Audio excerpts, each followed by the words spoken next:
سلام كم تنسيز خبركم تغطات التليفون وير تي في ساعة 9 تاخلون لومي سنبت 28 جنبوس سدالو زينا مسنادو حيزلكم قريبا لكم نمكتالكم بخبر زعده من مساحاتكم تصنحن ميكائيل حرقو فلما كن بقنت وتاتو فيلم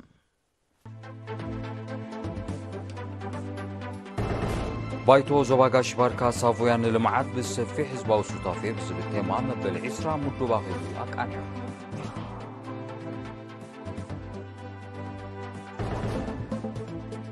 محدار نزوبا باشاول أبلات حياتات مكلغال ناي مساحن قلوت غيرو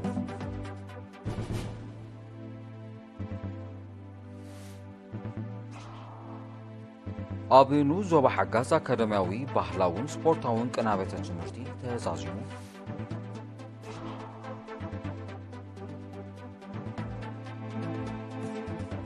أب زيناتات وصاي بوحدو 10 ميتر كاب حزب عالم كي تعنقل كم زحدر صبصبات ودو حبرات هاجرات يلصون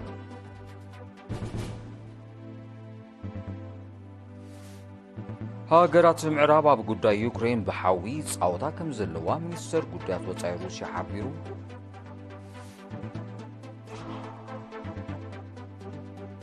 اب اسرائيل انصار بوليسيتات قدامي مستر بنيامين نتانياهو كان يتقوم سلفين هبل اسرائيل حارسهم قصير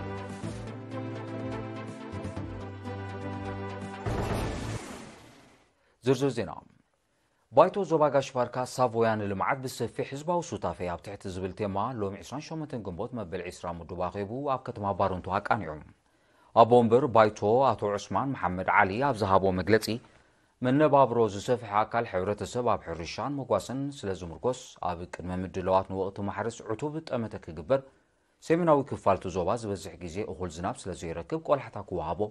اب مكاب غبر طريتن حرشا غطرن زلو دغام نممياش دما أبلات بايتو بنقحات كسرح مخانون قليتهم أبتي زوبا زلو أقولقلوت موقعزي حارات أو سنات مسمرات زيت درته بمخانو اتي أقولقلوت زيسف حالو كنتاتك ولحتاك قبرولو تساويعيت دحر مغرب ناغروبوتن تتقامنتن محبرا أقولقلوتاتن تساتافنة زبي أب مربات لمعاتن زتو كور مبري بمهاب ترى أبلات بايتو أب قوسقاساوي مربات كعزز تلابيون أبلات بايتو أب زحالف عمد بفتسمتي عكالات نزت عمم مربات بزملكت بحالفتي كفلتات أب زغربة تصابات حرزة كايرو زتب حتى حزا وفر كتابة طريد كمحيش برسات عبيتي مبوك ألانا قراب نمكتاب عتو كسرح الناس فاح في حز متصزولو عم بتاقرب أتو كروك قبرولو معروين وقت زحلوان مغرحة تراكترات كالرقاقت مرزري أقدمو كغرب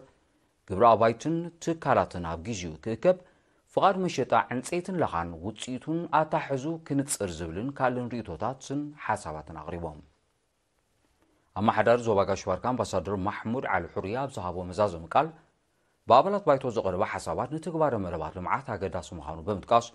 وهدت آبالات بايتون محور من محداراتن كحيل بمزخار بدرجة زوباغ قدامن زوهاو نتفتات معقاب ماين حامدن مسسان طريتن وصيتنن موغاد برسات أقرابن متكال أقرابن آب متقبار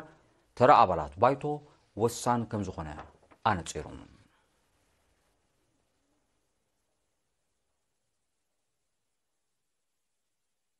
نابي كال زينام سنسقرم أب زوبا ماكل ممحدار نو زوبا باشاولا بقنيات صنبلنا صنت أب مخبات صتات وافرون زغني أبلات حياتات مكل خال كفل السراويت 84 ناي مساحن مزنقعن انقدو تغيروم أبتي تمال 27 قنبوز تخايد مدب أب محداريت نو زوبا ويزورو سارة تصفى ميكال آتينا زولنا تصفو مدرة فرناي تابحوق في هزبو زماموق حيلتات مكل خال زر آيو جغنينتن توفاينتن كم زغنة بمتقاس موسى يخون نايلام إذا حدش مدرخ العلي كالي وان دلونتن مبسعان زحتت مخانو بمزخار دمانت انقروت كون نزقبرو أكالات عمسكينام اتمدب ببهلاو مسنادو دميونيروم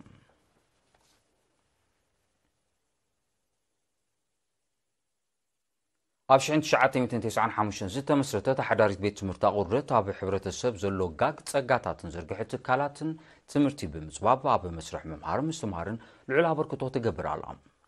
دايركتور نايتا حدارت بيت سمرتي ممر حسب الله محمد نور نيري نابزها بحوريتا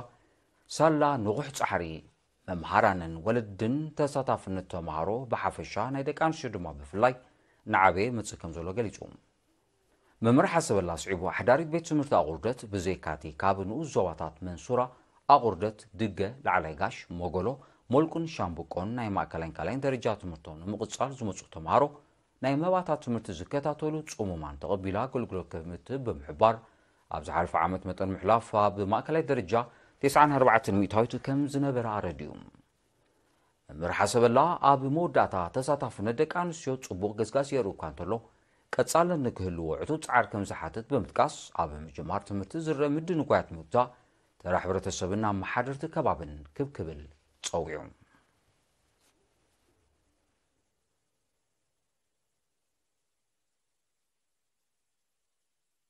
ብቅድመ ትምህርቲ ዝሓልፉን ዘይሓልፉን ህፃናት ቆልዑን ኣብ ዝቕጽል ጉዕዞ ትምህርቶም ፍልልይ ስለ ዘለዎም ሕብረተሰብ ንተራ ኣገልግሎት ቅድመ ትምህርቲ ተገንዚቡ ኣተኩሮ ክህቦ ሓላፊ ምክታል መዋዕለ ህፃናት ንኡስ ዞባ ተሰነይ መምህር ዮሴፍ ኢያሱ ጸዊዑ ኣብቲ ንኡስ ዞባ ካብ 3052 ተምሃሮ ቀዳማይ ክፍሊ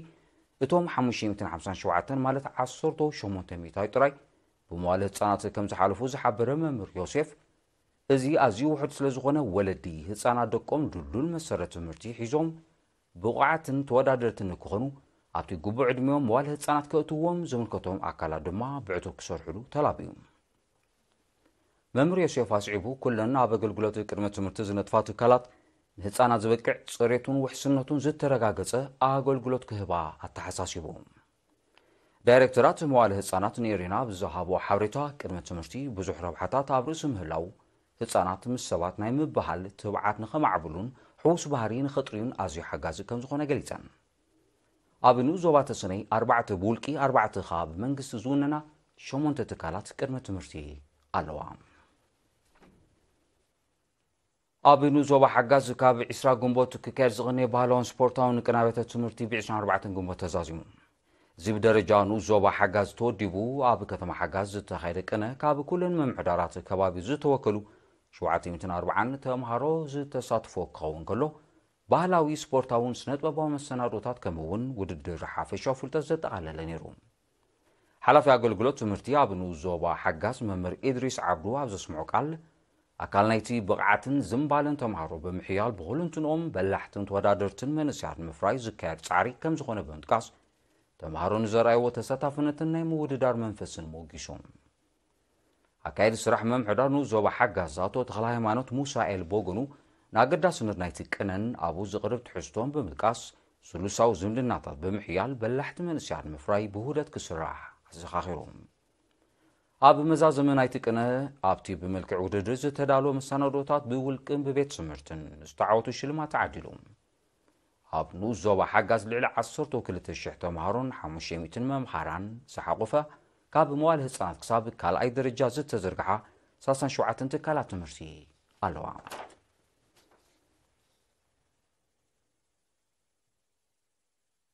ሃማመተ ዞባ ማእከል ብማሕበራዊ ስነ ፍልጠት ዘሰልጠኖም 2182 ደቂ ኣንስትዮ ዝርከብዎም ልዕሊ 3600 ተምሃሮ ማእከላይን ካልኣይን ደረጃ ብ27 ግንቦት ተመሪቖም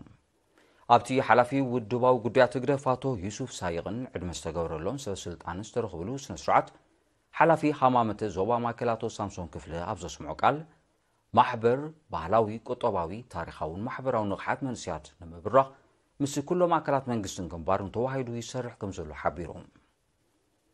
ብኻልእ ወገን ብምኽንያት ጽምብል መበል 32 ዓመት ናጽነት ካብ ወርሒ ሚያዝያ ኣትሒዙ ኣብ መንጎ 24 ጋንታታት ሚኒስትሪታትን ትካላት መንግስትን ክካየድ ፀንሐ ግጥማት ኩዕሶ እግሪ መዛዘም ስነ ስርዓት ተገይሩሎም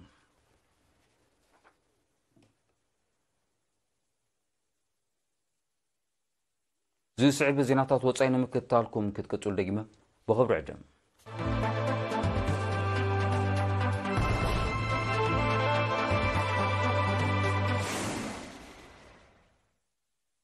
ዜና መሰናዶ ኤርቲቪ ናቕጽለ ክብራት ተዓዘብቲ ስለምክትታልኩም ኣዝየ መስግን ዜና ወጻኢ ብውሕዱ 10 ሚእታት ካብ ህዝቢ ዓለም ከይተዓንገለ ከም ዝሓድር ጸብጻባት ውድብ ሕብራት ሃገራት ገሊጾም ኣስታት 830 ሚልዮን ካብ ህዝቢ ዓለም ብሕፅረት መግቢ ከም ዝሳቐት ዝጠቐሱቶም ጸብጻባት እቲ ሃዝ ካብቲ ናይ ዝሓለፈ ዓመት ብኣስታት 50 ሚልዮን ከም ዝዛይድ ኣረዲኦም ዝበዝሑ ካብቶም ብሕፅረት መግቢ ተጸጊሞም ዘለዉ ግዳያት ብሰዓብናት ክልማዊ ነውፂ ኣብ ሰጠቓዕ ከባቢታት ዓለም ከም ዝነብሩ ተገሊጾም በዚ ድማ ቀንዲ ጠንቂ ናይቲ ተሪኦ ክሊማዊ ምምዝባል ምዃኑ ኪላታት ኣከባብን ሕርሻን ይጠቕሱ ጸጥታዊ ቅልውላው ለበዳ ኮሮና ቫይረስ ውን ካብ ጠንቅታት ናይቲ ክስተት ምዃኖም ጸብጻባት ይሕብሩ ነቶም ጠንቅታት ንምግታት ዝውሰድ ስጉምታት ብዘይምህላው ቁጽሪ ጠምዮም ዝሓድሩ ወገናት ኣብዚ መጽእ ዓመት ውን ክውስኽ ከም ዝኽእል ይእመት ሃገራት ምዕራብ ኣብ ጉዳይ ዩክሬን ብሓዊ ጻውታ ከም ዘለዋ ሚኒስተር ጉዳያት ወጻኢ ሩስያ ሰርጌይ ላቭሮቭ ሎሚ 28 ግንቦት ሓቢሩ ሚኒስተር ላቭሮቭ ነዚ ዝገለጸ ተን ሃገራት ስራሓት ኣሜሪካ ዝኾና F-16 ዝዓይነታ ነፈርቲ ውግእ ናብ ዩክሬን ንምልኣኽ ይሸባሸባ ኣብ ዘለዋሉ እዋን እዩ እቲ መደብ ተግባራዊ እንተኾይኑ ኩናት ዩክሬን ካላንፈት ከም ዝሕዝ ሚኒስተር ላቭሮቭ ኣጠንቂቑሎም ኣሜሪካ ንመሻርክታ ዝኾነ ሃገራት ነተን ነፈርቲ ክልእኻ ንስታ ድማ ኣብረርቲ ክትሰድድ ኣብ ዝሓለፈ ቀረባ መዓልታት ከም ተሰማምዐት ይዝከር ነቲ ውጥን ዝኾነ ነት ሩስያ ክመጽእ ዝኽእል ስጋት ንምምካት ኣብ ጎረቤታ ቤላሩስ ኒኩለሳዊ ኣጽዋር ከተዋድድ ምዃና ከም ዝሓበረት እውን ይፍለጥ እዚ ሓድሽ ወታደራዊ ምዕባለታት ንቐጥታዊ ወታደራዊ ረንፂ ሩስያን ሃገራት ምዕራብን ዝደፋፈ ምዃኑ ተንተንቲ ይእምቱ ናይ መወዳእታ ዜና ኣብ እስራኤል አንጻር ፖሊሲታት ቀዳማይ ሚኒስትር ቤንያሚን ናታንያሁ ዝካየደ ናይ ተቃውሞ ሰልፍታት ሎሚ 28 ግንቦት መበል 21 ሰሙኑ ቀጺሉ ውዒሉ ኣብ ዝተፈላለዩ ከተማታት እስራኤል ኣብ ዝተኻየደ ሰልፍታት ዝተሳተፉ ኣማይት ኣሽሓት ሰልፈኛታት እማም ቀዳማይ ሚኒስትር ቤንያሚን ናታንያሁ ክስረዝ ደጊሞም ጸዊዖም ሰልፈኛታት ፖሊሲታት ቀዳማይ ሚኒስትር ናታንያሁ ፖለቲካውን ቁጠባውን ኩነታት ሃገሮም ኣብ ሓደጋ ዘውድቕ ምዃኑ ብምሕባሮም ተቃውሞኦም ዝገልጹ ዘለዉ ፖሊሲታት ቀዳማይ ሚኒስትር ናታንያሁ እስራኤል ኣብ ምዕራባዊ ገማግም እተሃንጾ ሰፍራታት ምስፋሕ ከም ዘጠቓልል ዝሕብሩ ጸብጻባት ሰልፈኛታት ነቲ ውጥን ብትሪ ቃውሞ ምህላዎም የረዱ እቲ እማም ኣብ ሞንጎ ላዕሎ ሰመዚ እስራኤል ከይተርፈ ዓሚቕ ፍልልያትን ምትፍናንን ፈጢሩ ከም ዘሎ ናይ ቀረባ ተዓዘብቲ ይሕብሩ ዜና ንምዛም ኣርሳ ዜና ክደግመልኩም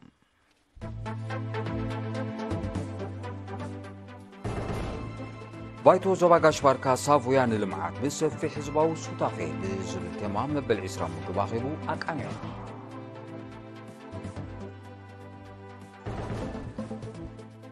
መምሕዳር ዞባ ኣባሻውል ንኣባላት ሓይልታት ምክልኻል ናይ ምሳሕ እንግዶት ገይሩ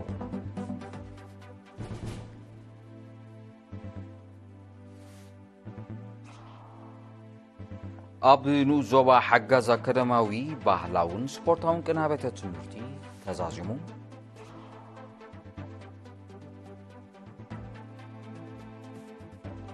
ኣብ ዜናታት ወጻኢ ብውሕዱ 10 ሚሊዮን ካብ ህዝቢ ዓለም ከይተዓንገለ ከም ዝሓድር ጸብጻባት ውድብ ሕብራት ሃገራት ገልጾም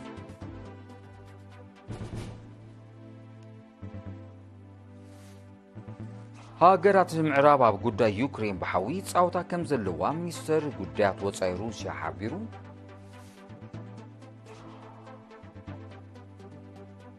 ኣብ እስራኤል አንጻር ፖሊሲታት ቀዳማይ ሚኒስትር ቤንያሚን ናታንያሁ ዝካየድ ናይ ተቃውሞ ሰልፊ ንመበል 21 ሰሙኑ ቀጺሉ